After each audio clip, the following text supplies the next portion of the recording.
जय श्री कृष्ण बच्चों, कक्षा 4 में आज हम प्रश्नावली 4 का 6 से 9 तक के प्रश्नों को हल करेंगे।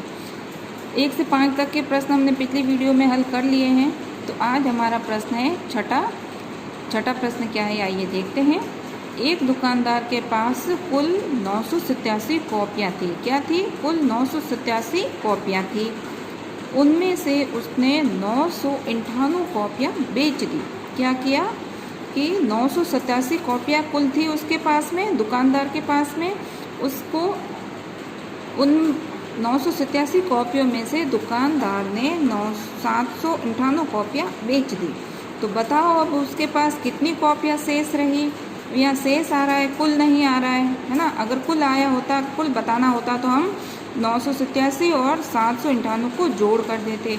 पर हमें क्या ज्ञात करना है? शेष बची हुई कॉपियाँ ज्ञात करनी है। तो उसके लिए हम क्या करेंगे? बाकी करेंगे। ठीक है, तो बाकी किसको करेंगे? 987 में से जो कुल कॉपियों में से जो कॉपियाँ बेच दी है उनको घटा देंगे, तो कितनी कॉपियाँ शेष बची है हमें पता चल जाएगा। ठीक है, तो कुल कॉपियाँ कितनी थी? 987। कुल कॉपियाँ कितनी थी? 987। और बेची कितनी कॉपियाँ? 798। तो क्या करना है? बाकी करनी है। तो ये बाकी का निशान लगा दिया। ठीक है, अब यहाँ आप लोग जोड़ का निशान मत लगा देना, नहीं तो आपके मार्क्स कट सकते हैं। जो अगर चिन्ह सही होगा तो ही आपको मार्क्स मिलेंगे। चिन्ह से हमें पता चल जाएगा आप जोड़ कर रहे हैं, बाकी कर रहे हैं। तो जोड़, बाकी, गुणा, भाग का चिन्ह हमेशा आपको ध्यान होना चाहिए। अब बाकी करेंगे। 7 में से 8 घटाना है। घटेगा? नहीं घटेगा। क्यों नहीं घटेगा? क्योंकि 7 छोटा है और 8 बड़ा है। तो उसके लिए क्या करेंगे? 8 में से एक उधार लेके 7 को 17 बना देंगे। क्या बनाएंगे? 17। अब 7 में यहाँ से एक उधार लिया तो यहाँ 7 में एक जोड़ना नहीं है। एक जोड़ा तो क्या बन जाएगा? 8 बन जाएगा। मगर एक यहाँ से उधार लेके हमें 7 इकाई है और दहाई की जगह पे एक को लिख देंगे। तो क्या बन जाएगी? इकाई दहाई, 2 अंकों की संख्या बन जाएगी 17। अब 17 में से 8 घटाएंगे तो क्या शेष रहेगा? 9। 17 में से 8 घटाने पे क्या शेष रहेगा? 9। अब 8 में से 9 घटाओ। अब ये 8 नहीं रह गया। क्यों? क्योंकि एक हमने यहाँ पे उधार दे दिया था। किसको? 7 को। 7 को एक उधार दे दिया तो 8 में से एक कम कर दिया, तो यहाँ क्या शेष रह गया? 7। अब 7 में से 9 घटाओ। घटेगा? नहीं। क्यों? क्योंकि 7 छोटी संख्या है और 9 बड़ी संख्या है। तो फिर यहाँ एक उधार ले लो, तो इसको क्या बना देंगे? 17 बना देंगे। एक जोड़ना नहीं है, 8 नहीं बनाना है, इसको 17 बनाना है। 7 के आगे एक लिख देंगे तो 17 बन गया। अब 17 में से 9 घटाएंगे तो कितना बचेगा पीछे? 17 में से 9 घटाने पे शेष क्या रहेगा? 8। क्या शेष रहेगा? 8। ठीक है, अब 9 में से एक हमने उधार किसको दे दिया था? 8 को एक उधार दे दिया था ना।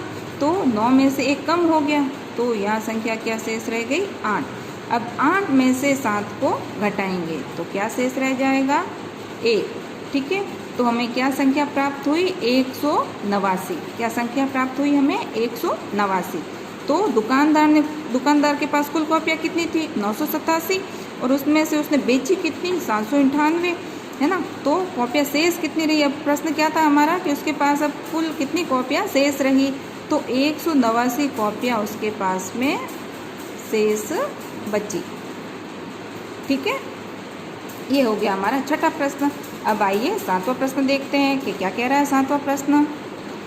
वन विभाग द्वारा नर्सरी में 953 पौधे लगाए गए।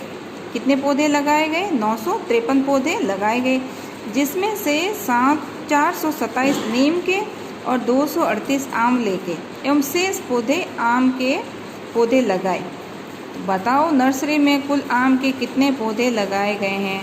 अब हमें कुल पौधे दे दिए गए हैं। कुल पौधे कितने हैं? 953। कुल पौधों की संख्या कितनी है? 953। और उसमें से 427 नीम के पौधों की संख्या दे दी है और 238 आंवले के पौधों की संख्या भी दे दी है। तो अब हमें इनमें से क्या ज्ञात करना है? आम के पौधों की संख्या ज्ञात करनी है। तो उसके लिए सबसे पहले तो नीम के पौधों की और आंवले के पौधों की संख्या को जोड़ कर लेंगे। ठीक है,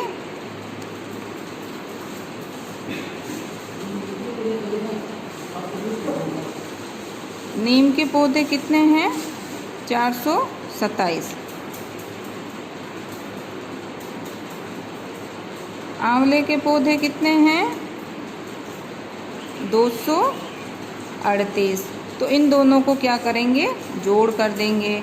7 और 8 कितना होता है? 15। 7 और 8 कितना हो गया? 15। अब 7 और 8 हो गया 15। हासिल की 1 लगा दी यहाँ पे, ठीक है। 2 और 3 कितना हो गया? 2 और 3 5, 5 और हासिल का 1 6, 2 और 4 और 2 6। तो दोनों पौधों की संख्या मिला के कितनी हो गई? 665, ठीक है। दोनों पौधों की संख्या मिला के हो गई 265। तो अब 265 हमें प्राप्त हो गई है। अब कुल संख्या में से इन दोनों पौधों की, नीम के पौधों की, आंवले पौधों की संख्या को घटा देंगे तो हमें आम के पौधों की संख्या प्राप्त हो जाएगी।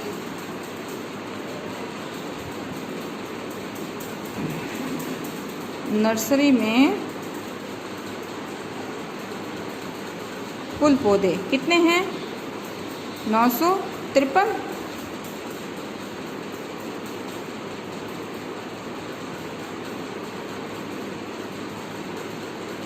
दोनों पौधों की संख्या कितनी है? 665। बाकी करेंगे, क्या करेंगे? बाकी। तो क्या संख्या प्राप्त हो जाएगी यहाँ पे हमें? देखो बाकी करते हैं। 3 में से 5 घटाओ, नहीं घटेगा। क्यों? क्योंकि 3 छोटा है, 5 बड़ा है। तो यहाँ इसको एक उधार ले लेंगे। 5 से एक उधार 3 को दिया तो कितना हो गया? ये 13। 13 में से 5 घटाओ तो क्या संख्या प्राप्त हो जाएगी? 8। 13 में से 5 घटाने पे क्या संख्या प्राप्त हो जाएगी? 8। अब यहाँ से एक उधार दे दिया था तो 5 में से 1 कम हो गया तो यहाँ संख्या क्या रह गई? 4। अब 4 में से 6 घटाओ, घटेगा? नहीं घटेगा। क्यों? क्योंकि 4 छोटा है और 6 बड़ा है। तो उसके लिए क्या करेंगे हम? 14। इसको 14 बना देंगे। 9 में से 1 हम क्या करेंगे? उधार दे देंगे। 9 में से 1 उधार किसको देंगे? 4 को। तो यहाँ संख्या हो जाएगी 14। अब 14 में से 6 घटाओ तो क्या संख्या रह जाएगी? शेष 8, ठीक है। अब 9 में से 1 उधार हमने 4 को दे दिया तो यहाँ संख्या क्या शेष रह गई? 8। अब 8 में से 6 घटाओ, 8 में से 6 घटाने पर संख्या क्या रह गई? 2। तो आम के पौधों की संख्या प्राप्त हो गई हमें 288।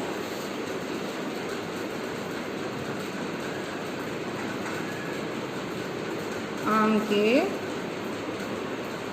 पौधों की संख्या कितनी हो गई? 288, ठीक है। तो इस 7वें प्रश्न में पहले तो दोनों को जोड़ेंगे, फिर जो कुल है उसमें से दोनों की बाकी कर देंगे। दोनों की जो जोड़ आई है उसको हम घटा देंगे तो हमें तीसरे पौधे की संख्या प्राप्त हो गई, ठीक है। तो ये कि प्रश्न में जोड़ भी हो गई और बाकी भी हो गई। दोनों तरह के हल कर दिए हमने।